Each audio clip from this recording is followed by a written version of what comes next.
Johnny Dollar. Art Engels, International Life and Casualty. How you doing, Art? Hey, listen, Johnny, are you free to take something on for us? Arthur, my boy, as long as a nice, big, wealthy company like yours just can't wait to pay my expense account. Now, Johnny... Plus a sizable fee for my superlative services. Okay, what's it all about? Murder, fraud, arson? No. Okay, then what? I don't know. Oh, you want me, but you don't know what for. That's right, yeah. Well, that's a switch. Actually, Johnny, it's one of our very important clients wants you. Art, that's not a switch. He has demanded that you and only you be sent over to see him. But he hasn't told you why. That's right. Uh-oh. Now, what do you mean by that? Well, I mean, the last time I took on one of those I don't know why matters, I got slugged, shot at, and thrown off a bridge. Well, Johnny... But okay, Art. I'll run on over and see you.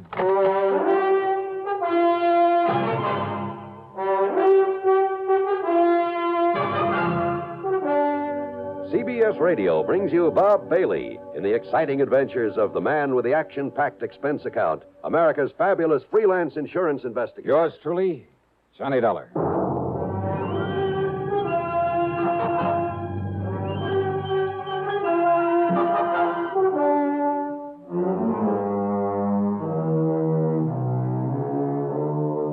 Expense account submitted by Special Investigator Johnny Dollar to the International Life and Casualty Insurance Company, Hartford, Connecticut office. Following is an account of expenses incurred during my investigation of the Phony phone matter.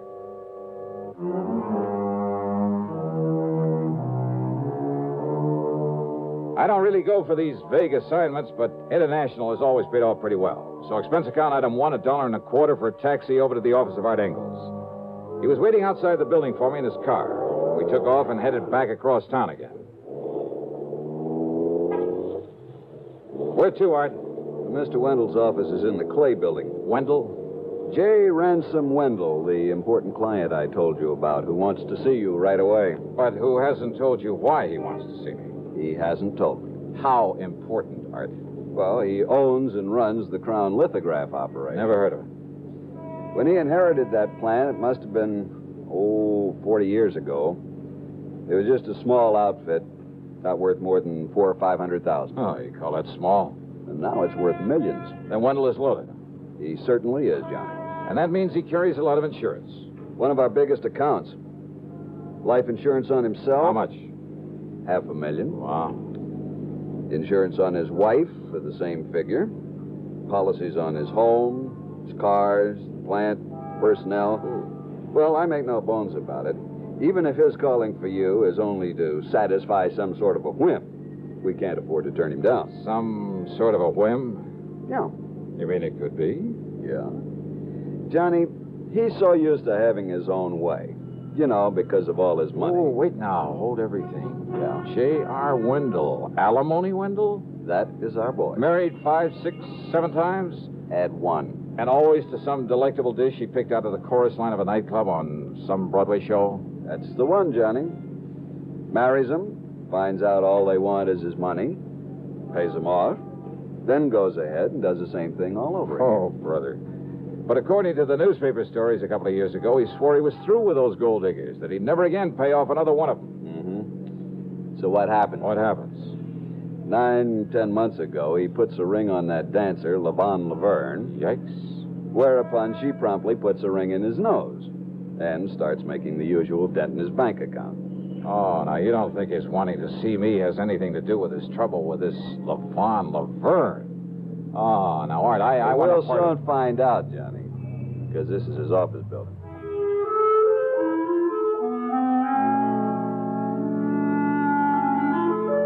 Wendell's office was huge.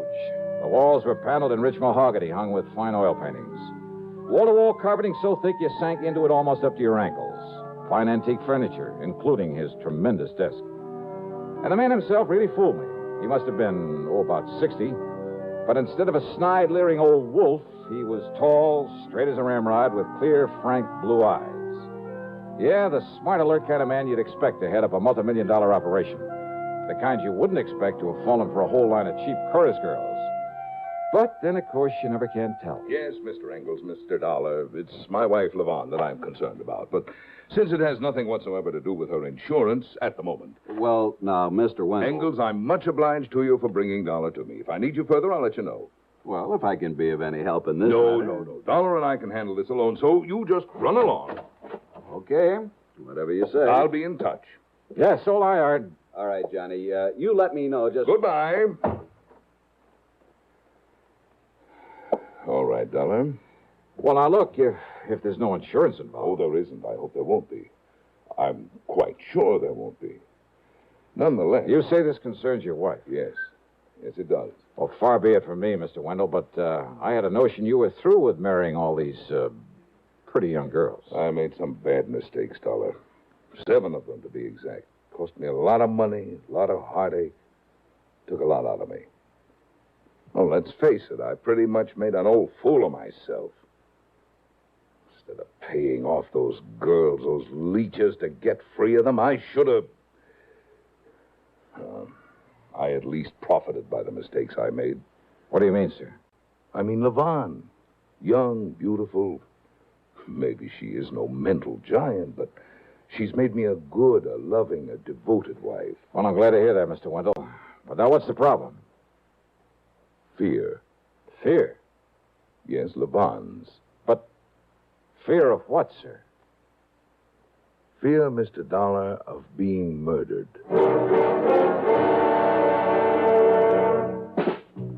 Smoking more now, but enjoying it less. Have a real cigarette. Have a Camel. So good, Have a Camel cigarette. so rich. Have a real cigarette. Have a Camel. So mild. Have a Camel cigarette. And here's the reason why. Best tobacco makes the best smoke. Have a Camel cigarette. You can say that again. Best tobacco makes the best smoke. Have a Camel cigarette.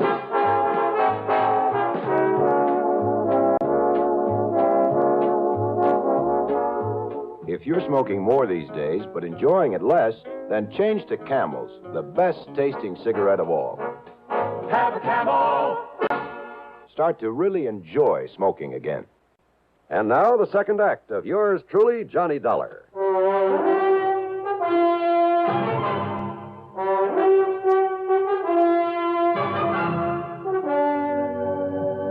Now, wait, Mr. Wendell. Your wife, Levon, she's been threatened with murder. Threatened? No. I'm afraid I don't understand. But, Dollar, she's fearful that someone is going to kill her. It's been going on for several weeks now. Why? I don't know. All I know is that she's become terribly upset over this idea, this fear. I've called on you to see if you can determine for me if there are grounds for all this apprehension. What if she hasn't received any direct threats? She hasn't, at least none that I know of. Well, she says that she hasn't. Well, now, look, Something wait. has gotten her into this unfortunate state of mind. I don't know what it is. But I hope you can find out for me. You sure you shouldn't have called in a psychiatrist? Have one of those stupid, money-grubbing head shrinkers ask her a lot of silly questions. Oh, now, wait. Some of them are pretty good. Can do a lot of good in a situation No, like this. Dollar. Because I know Levon. I know what her reaction would be. She's nervous and upset enough about these fears as it is. But you, posing as an old friend, as our guest there at the lodge. Your lodge, Mr. Wendell? Yes, over on the Peekabuck River above Farmington. It's a little place we keep as a sort of retreat, a place to get away from it all. I see. When I left the house here in town a few minutes ago, I told Levon we'd meet her there for lunch and start the weekend a little early. We, huh? I told her you're an old friend. Come east for a bit of a vacation. Oh, from where? Los Angeles, Hollywood. Oh. You are familiar with the West Coast, I hope. Oh, enough to talk about it intelligently. Good. Well, then why don't we leave right away? Mr. Wendell. We'll stop at your apartment so you can pick up some clothes, then we'll head on up to the lodge. Excuse me. But now, look here, Yes, sir. I'm... Mr. Wendell? Miss Barker, have my car brought around, please. Yes, sir. I'll be gone until Monday. Have a pleasant weekend, Mr. Wendell. Thank you. Well, Well, I still don't quite understand what you expect me to do up there at your lodge. Dollar, I have known about you for years. I have great respect for your talents. Not only as a crime investigator, but because of your ability to deal with people, get very close to them. Ah. People like your charming and beautiful wife, Mr. Wendell? Oh, no. I'm very serious, Dollar. You have a knack of inspiring confidence, of getting things out of people that... Well, you see, I follow the reports of your cases on the radio very closely. Yeah, well... I'm convinced that you can be of more help than any psychiatrist could possibly. And also, and let's be frank about this. Yes? That is, if your wife's fears are justified. Well? You also think I might be handy to have around as a bodyguard. Right? Yes, Dollar, that's right. We drove over to my place and I packed a couple of bags. I also picked up the old faithful 38 caliber limit squeezer. We drove east on Route 4 to Farmington, and then north along the western side of the Pequabuck River, and finally east again on a private road. Meantime, as we drove along, I questioned Mr. Wendell further. No, Dollar, I can think of no one who might want to harm her, of whom she ought to be worried or afraid. Well, there must be some basis for this fear of hers. Of course, before I met Levon and married her, when she was dancing in nightclubs, and I'm afraid not always the better ones. Well, a lot of those joints are run by racketeers. Yes. Her contacts in those days were not always with the best of people. Something to work on, isn't it? Oh, but now here we are. You like my little place? Oh, you call this little? We like it because it doesn't require any servants, and we can... What's the matter? Well, nothing. Only it's well after noon, and I don't see Levon's car anywhere. Well, maybe she's been here and left to do some shopping or something. Come along, Dollar. Let's go in and see. Well, I suppose 10 rooms is rather small to a man like Mr. Wendell. But I didn't have much chance to look around because of his concern over his wife. He went through the motions of pouring a couple of drinks. I just don't understand this, Dollar. It's almost 1 o'clock. She's always on time. Will you excuse me? I'm going to see if something's held her up at home.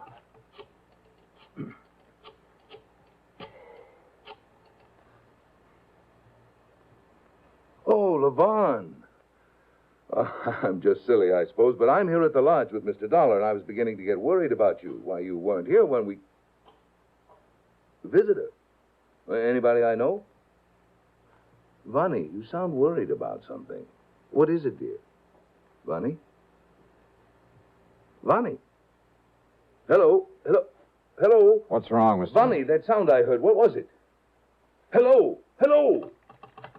Vonnie, what is it? What?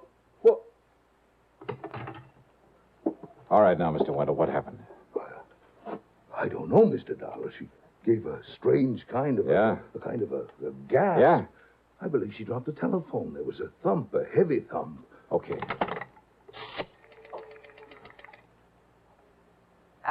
Operator, give me police headquarters in Hartford. Make it homicide.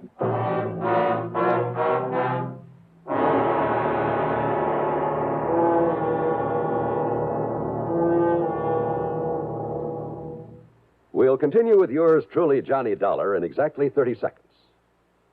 A signature can reveal a great deal. Take, for instance, one that you hear every day, the highly respected signature CBS News. That's the name that stands behind every news broadcast heard over this network. It's your assurance that you're hearing the very latest news and that you're hearing it reported with scrupulous accuracy. Remember that. CBS News. The first word in swiftness, the last word in accuracy. You can depend on it. Fight cancer with a checkup and a check. Today's reminder from the CBS Radio Network. Now, back to yours truly, Johnny Dollar, and the phony phone matter. By the time we get back to Wendell's home in Hartford, the police were there, Lieutenant Billy Walker in charge. The body of Levon Wendell lay sprawled on the floor next to a sofa. The telephone had fallen to the floor beside her. One of Walker's men was dusting it for prints. Another, obviously the medic, had removed a rather gruesome-looking knife from the middle of her back. Wendell had slumped into a chair, and he sat there staring as though he couldn't quite believe it. His face was white, and he kept clenching and unclenching his hands with such force I was sure his palms were bleeding. The only sound he made was an occasional half-smothered sob. Must have killed her instantly, Dollar. Doc here says the knife went clear through into her heart. Yeah. Think you can trace that knife, Lieutenant? Oh, I don't have to.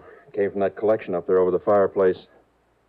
Johnny, that could indicate it was done by somebody she knew that she let in here. You mean somebody who came unprepared to kill her? Right.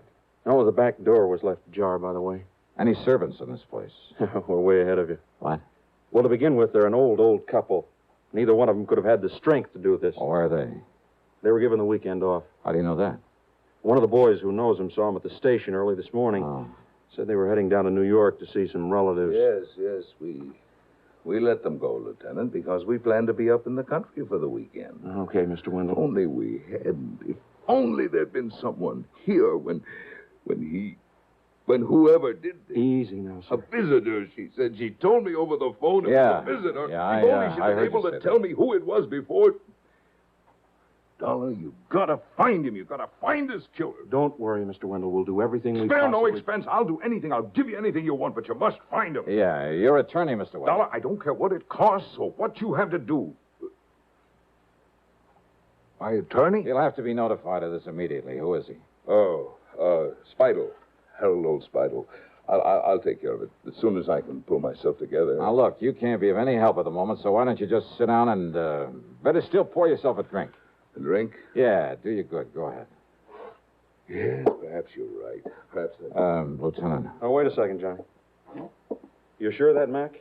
Okay, I'll take your word for it. Sure of what? Johnny, the only prints on that phone are hers. You'd think in a household like this, unless somebody wiped them off just in case. Of course, Lieutenant. Look, I'll see you later. I borrowed Mr. Wendell's car without bothering to ask him for it. I drove to the office of lawyer Spidell, all on a big fat hunch. And I thought he might be able to help me with a better understanding of the whole Wendell setup. You know something? I don't think he'll ever know how much he did help me. Well, as long as you were there with him at the lodge and heard the phone conversation with her. Why, yes. Of course, it's too bad, Levon, going like this, but, Dollar, I can't say I'm at all surprised. And, by the way of being cold-blooded about it, well, it saves Wendell the trouble and expense of another divorce, more alimony. Yeah. Dollar, he is one of the most clever, the most ruthless businessmen I've ever known. Yet these girls, one after another, have been able to take him for so much.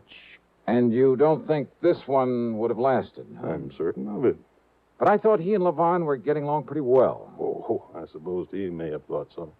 I don't see why, though. Oh, what do you mean? Some of the others were pretty expensive while he was married to them. They all were afterward, but none of them compared with Levon. Did you ever see one of her lavish nightclub parties? No. Why, the other night, last Tuesday, I just happened to be in the Purple Cat over in... Now, mind you, I'm not a nightclub habitué. Yeah, Mr. Spidell, I Yes? think I'd better be going. Oh, but I thought perhaps I could be of help to you. Oh, you've been plenty of help. After all, I know the names of many of the gangsters with whom this girl was formerly associated. Oh, I'm sure you do. Any one of whom might be a possible suspect. More so than Mr. Wendell himself? Wendell himself? Think that over. But you were with him there at the lodge. You heard him talking to her on the phone when it happened. That's so? Of course. You yourself are his perfect alibi. Am I? Yeah. That telephone conversation. So item 2 on the expense account is 10 cents for a phone call to my favorite gal friend, Betty Lewis. As I expected, she was willing to go along with a little stunt I had in mind that might blow this whole murder case wide open. By the time I got back to Wendell's home, the police and his wife's body were gone. And he'd calmed down all right. There were several empty glasses at his elbow. You were right, Dollar. I've pulled myself together enough to realize that what's happened has happened. Oh, I forgot to call my attorney, as you suggested. I'll do it right away. No. Wait, I want to talk to you. Yes? Besides, I'm expecting a call myself on that phone. Oh, you made some progress? Yeah, quite a bit, I think. Well, good. I understand that as a businessman, you're pretty ruthless.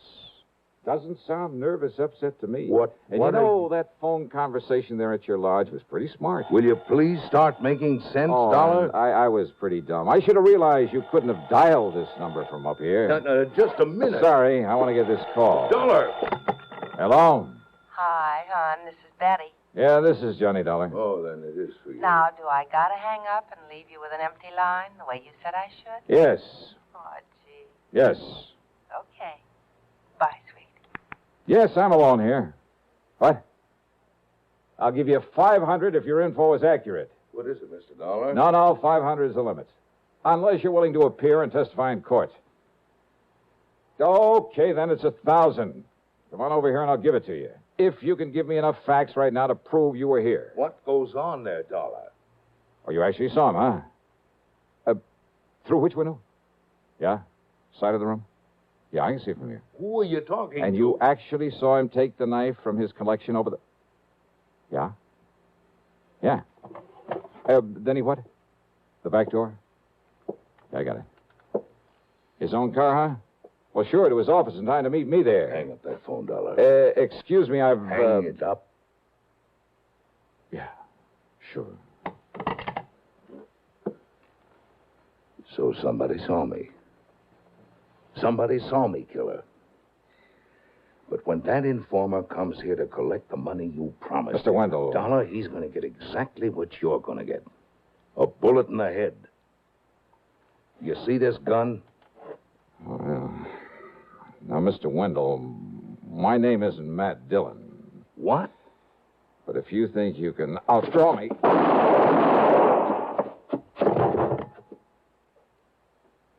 Wow.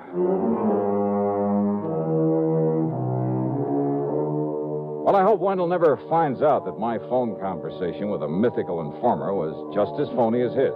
His talk with his wife after he'd killed her had left her there at the telephone at his home. Had set me up for an alibi at the lodge.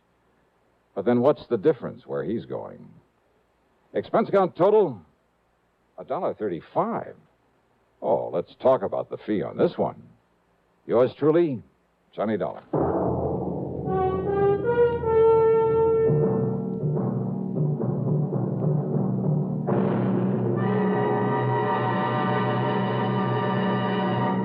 Constipation can be a problem for anyone, even doctors. And when constipation occurs, it's interesting to see just what doctors consider important about a laxative they might use or recommend. Well, a majority of the doctors we heard from had this to say. A laxative should be effective, gentle, close to natural acting. A medicine that can be used with complete confidence. Now, X-Lax has been popular with many doctors and millions of people over the years because chocolated X-Lax is effective. Overnight, it helps you toward your normal regularity. X-Lax is so gentle, so close to natural acting, there's no upset. That's why many doctors and millions of people use X-Lax with complete confidence. X-Lax, the laxative that helps you toward your normal regularity, gently, overnight. Now, here is our star to tell you about next week's program. Next week, one of my ever-loving gals comes into the case. And believe me, things get complicated. Join us, won't you? Yours truly, Johnny Dollar.